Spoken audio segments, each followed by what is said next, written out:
It was the beginning of summer vacation, and a group of adventurous teenagers decided to embark on a thrilling expedition. Their destination? An abandoned insane asylum on the outskirts of town, rumored to be haunted by the spirits of its former patients. With hearts pounding, they entered the decaying building, eager to uncover its secrets. As they stepped inside, the air grew thick with an eerie presence.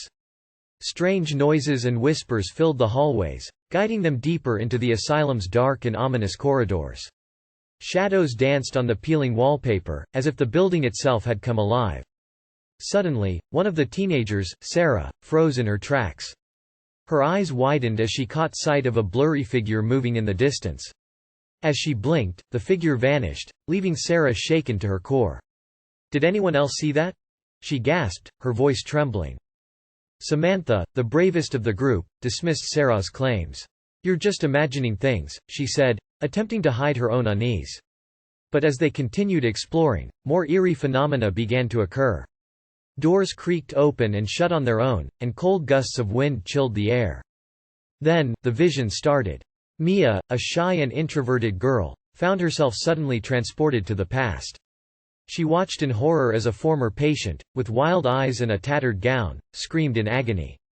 The sound reverberated through the asylum, causing Mia to cover her ears, unable to escape the harrowing scene.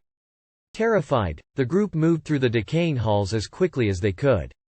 Fear clung to them like a suffocating fog, engulfing their every step. They hoped desperately to find an exit, a way out of this living nightmare.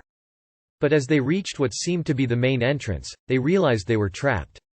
The asylum had become a living, breathing entity, mocking their attempts to escape. The walls seemed suffocatingly close, and the air grew heavier, thick with unseen forces. Panicking, they searched for any means of escape. However, their deepest fears and darkest secrets, fueled by the asylum's malevolent energy, began to haunt them relentlessly. Sarah saw visions of her deceased parents, urging her to blame herself for their deaths. Samantha was tormented by the memory of an accident she had caused as a child. Mia's deepest fear of never being accepted consumed her, manifesting as a room full of judgmental faces. Against all odds, they managed to overcome their inner demons, finding strength in each other's support. They confronted their fears head-on, acknowledging their mistakes and learning to forgive themselves. It was in this moment of growth and self-acceptance that the asylum released its sinister grip. As they walked out into the sunlight, the asylum stood empty behind them. The strange noises were replaced by the sounds of birds chirping, and the visions of the former patients had vanished. But the teenagers would forever carry the lessons they had learned within those haunting walls, cherishing the newfound strength and resilience they had discovered through their harrowing ordeal.